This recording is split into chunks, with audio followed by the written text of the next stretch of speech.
Left-wing and woke ideology always sounds noble. Compassion, justice, equality, and progress. But progress towards what?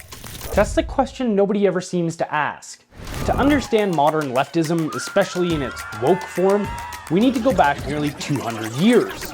Ideas evolve much like viruses. As society builds immunity to one bad idea, academics, the gain-of-function scientists of ideology, tinker with it until it mutates into something more contagious, more destructive, and harder to detect.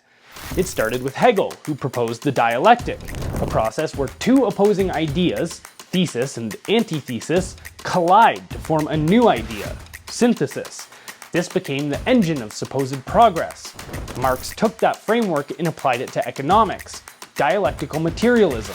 In his view, society was a class struggle between haves and have-nots. He believed revolution was inevitable.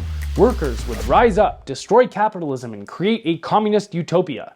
To the left, progress means the oppressed overthrowing the oppressors.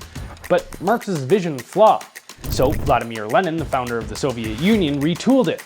He argued the have-nots weren't going to rise up on their own. They needed to be led by elites who could radicalize them. Then came the idea of perpetual revolution.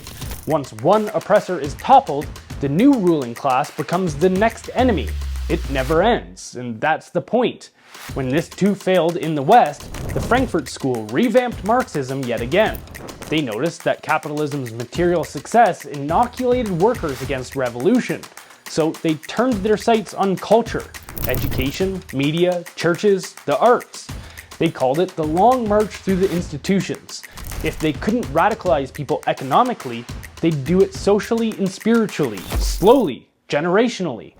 Then came the postmodernists, who declared that power doesn't just exist between rich and poor, it exists everywhere. Between man and woman, white and black, straight and gay, fit and fat, colonizer and colonized. All relationships are power struggles. The personal became political. Finally, intersectionality emerged.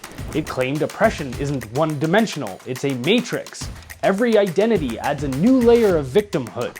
The more layers, the more moral authority. This is how we've arrived at our current ideological caste system. For instance, the ultimate proletariat is now a fat, old, disabled, single, black, Muslim, trans woman who is a lesbian from a third world country with no education, low income, and residing in a rural area.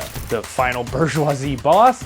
A middle-aged, married, able-bodied, straight, white, cisgendered, heteronormative Christian Westerner with a degree and a high income living in a city. Modern progressives are really just neo-Marxism in drag.